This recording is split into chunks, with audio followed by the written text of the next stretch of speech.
เอ๊ะអូនស្រីពីណានឹងមកជិះដំរីជាមួយនឹងបងកុំដើរតែឯងជិះនឹងបងទៅសប្បាយណាស់ណា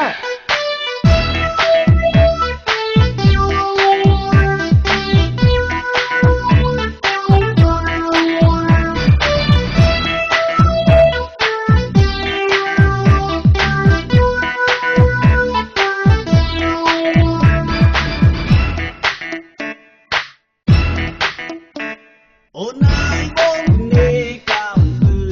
មានលុយដើរលេងសុកលឺចាយមិនអមយួរទៅទៀតតាមធ្វើដើរទៅលេងមិនសម្ញែទេសពប្រាក់លៀនដំរីក៏មានខ្សែក៏មានណានេះណាអូនណាយមកពីនេះធ្លាក់ដល់អាយអស់កំណាយក៏ហ៊ានចំណាយព្រោះទៅគ្រូឲ្យជំនាញវិញសុខីតបប្រាថ្នាជួបជីវ៉ាកែទៅមក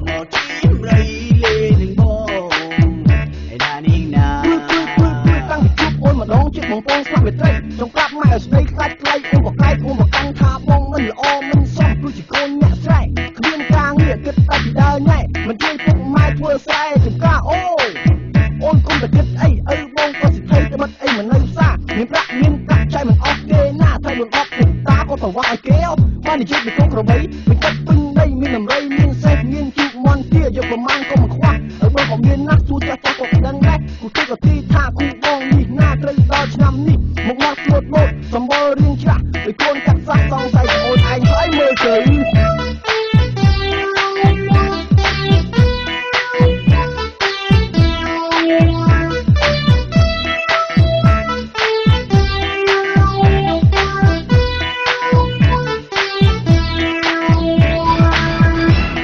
បាញ់ទាំងអស់គ្នាតោះកុំនៅកន្តើយើងនាំគ្នាទៅលក់ប្រចាំនេះសប្បាយជាងអីតោះយើងទៅមកទាំងអស់សម្លាញ់តោះ